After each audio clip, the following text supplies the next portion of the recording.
বন্ধুরা দেখতে পাচ্ছেন আমরা এই বাথরুমটা একটু পরিষ্কার করব, সেই প্রক্রিয়াটা আপনারা একটু দেখতে থাকুন।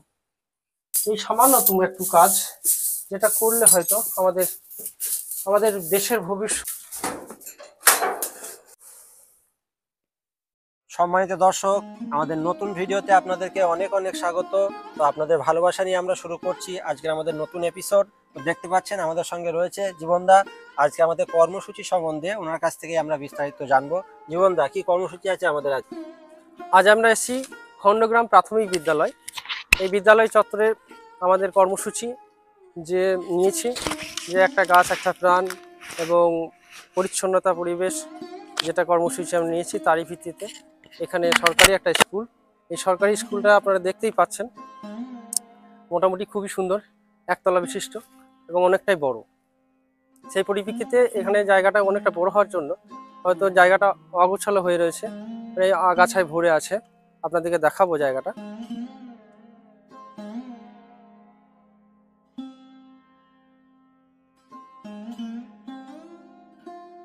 আগামী দিনে এই জায়গাটাকে একটু পরিষ্কার করে, এই যে চত্বরটাকে একটু পরিষ্কার করে আমরা কিছু গাছপালা লাগাবো এবং গাছপালা লাগিয়ে এটা জায়গাটা মানে সবুজায়ন ঘটানোর চেষ্টা করব।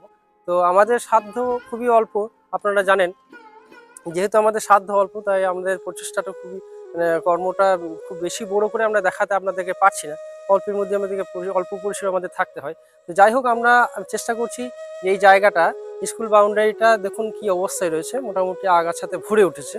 জায়গাটা অনেকটাই বড়, স্কুল বাউন্ডারিটা অনেকটা বড় এবং আপনি লক্ষ্য করুন এখানে গেটের চত্বর থেকে খোলা এবং ওখানে দেখুন, লক্ষ্য করুন, ক্যামেরাম্যানকে বলবো দেখুন গরু পর্যন্ত চড়ছে, দেখুন গরু পর্যন্ত চড়ছে। তো এগুলো সব আগাছায় পরিপূর্ণ হয়ে উঠেছে। জায়গাটা একটা বিশাল অঙ্কের জায়গা হলেও জায়গাটা কিন্তু কি সুস্থ পরিবেশ নেই। আমাদের যে লক্ষ্য, যে আমাদের একটা সুস্থ পরিবেশ এবং সুন্দর দেশ গড়ার লক্ষ্য, যেটা নিয়ে আমরা যোগদান করেছি বা এই আমরা এসেছি। তো সেই পরিপ্রেক্ষিতে আগামী দিনে চেষ্টা করবো এই আগাছাগুলোকে মুক্ত করার পর এখানে কিছু গাছপালা, সুন্দর গাছপালা, ফলের গাছপালা লাগানোর জন্য। এবং সেটা এই মুহূর্তে সম্ভব নয়, যেহেতু এটা শীতকালীন সময় এবং বর্ষাকালে এটা আমরা করার চেষ্টা করব। এবং আজকেও আমরা যদিও একটা গাছ আমরা এনেছি, সেই গাছটা আমরা একটা গাছ একটা প্রাণ উপলক্ষে সেটা আমরা রোপণ করব বা বপন করব। এখন বর্তমানে এই স্কুল চত্বরে একটা লক্ষ্য করুন, একটা বাথরুম রয়েছে। বন্ধুরা দেখতে পাচ্ছেন আমরা এই বাথরুমটা একটু পরিষ্কার করব, সেই প্রক্রিয়াটা আপনারা একটু দেখতে থাকুন।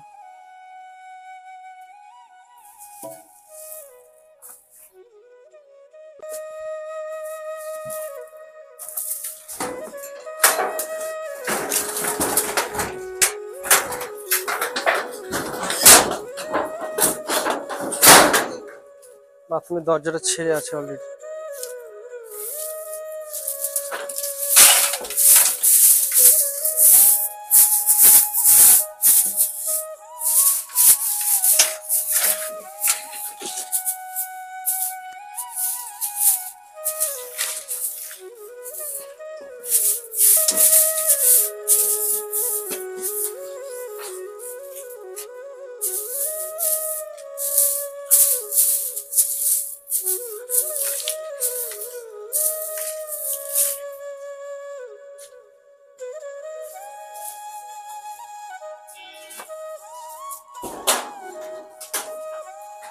এরপরে এই বাথরুমটা দেখতে পাচ্ছেন যে একেবারে গ্লাস, কাঁচের গ্লাস।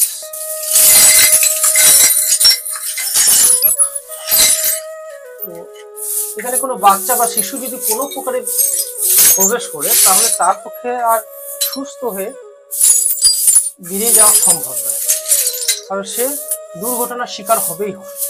অতএব সাধারণভাবে এটা ব্যবহার হয়নি অনেকদিন। এই সামান্যতম একটু কাজ যেটা করলে হয়তো আমাদের দেশের ভবিষ্যৎ, আমাদের ছাত্ররা তারা ভালো পরিবেশ পেয়ে যাবে এবং তারা আরো স্বাচ্ছন্দ্য বোধ করবে নিজেকে।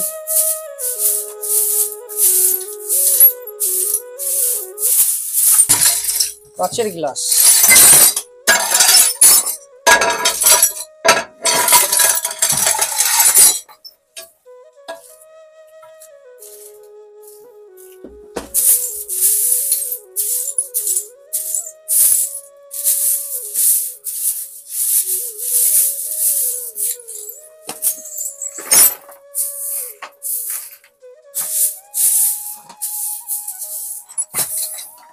কাঁচের টুকরো পর্যন্ত এখানে পড়ে থাকতে দেওয়া হবে না, তাহলে বাচ্চাটা যদি খালি পায়ে আসছে। আপনারা দেখতেই পাচ্ছেন কাঁচের টুকরো পড়ে রয়েছে। এই কাঁচের টুকরোগুলোকে আমি একটু কুড়িয়ে নিচ্ছি, যাতে করে কোনো বাচ্চার কোনো ক্ষতি না হয়।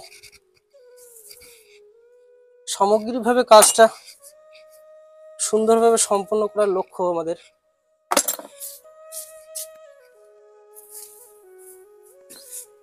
আপনারা দেখতে পাচ্ছেন ছোট ছোট কাঁচের টুকরো পড়ে আছে। এই কাঁচের টুকরোগুলো বাচ্চা ছেলেরা তারা এখানে বাথরুমে এলে তাদের পা কেটে যেতে পারে এবং ভীষণভাবে ক্ষতিগ্রস্ত হবে।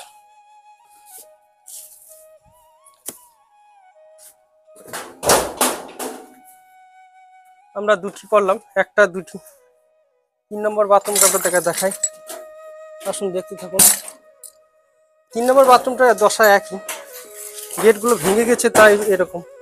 যদি সামান্য একটু পরিচর্যা করলে গেটগুলো ঠিক হয়ে যাবে।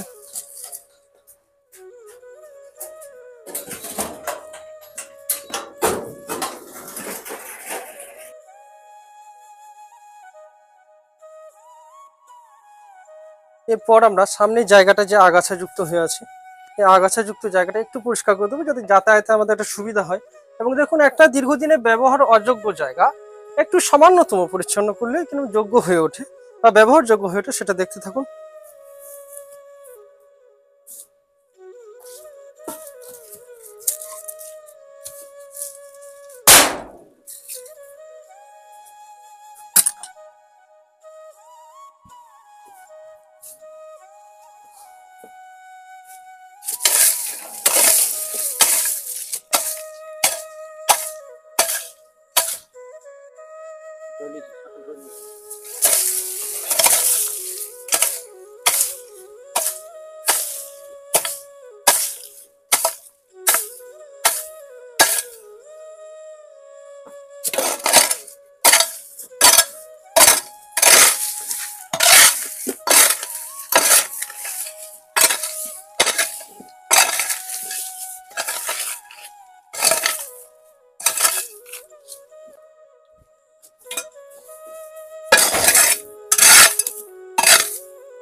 দেখুন, দেখলেন জায়গাটা কিরকম পরিষ্কার হয়ে গেল। দুটি বাথরুম কিন্তু মোটামুটি একটু একটু সচল হয়ে উঠলো।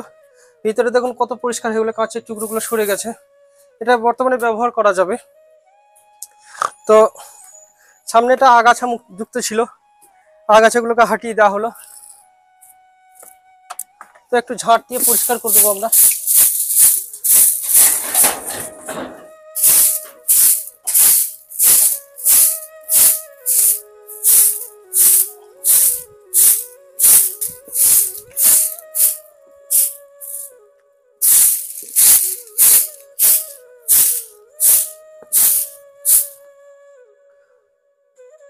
তো বন্ধুরা, আপনারা দেখতেই পেলেন যে কিভাবে কাজটা করা হলো, কিরকম পরিবেশ ছিল। সম্পূর্ণরূপে হয়তো আমি টোটাল কমপ্লিট করতে পারলাম না, মানে দরজাগুলো যেহেতু ভগ্ন প্রায়, তো এগুলো মোটামুটি ঠেকিয়ে দিলে কাজ চলে যাবে। তো আপাতত এইটুকুই। আপনাদের কাছে বিনীত অনুরোধ থাকছে যে আগামীতে আপনাদের এলাকায় আপনাদের দৃষ্টিকোণের মধ্যে যদি এই ধরনের কোনো জায়গা থাকে যেগুলো সামান্যতম একটু কাজ করলে বা সামান্যতম একটু শ্রম দিলে সেগুলো সচল হয়ে উঠবে, বিশেষ করে সরকারি বেসমেন্টগুলোকে আপনারা নজর দিন। ধন্যবাদ।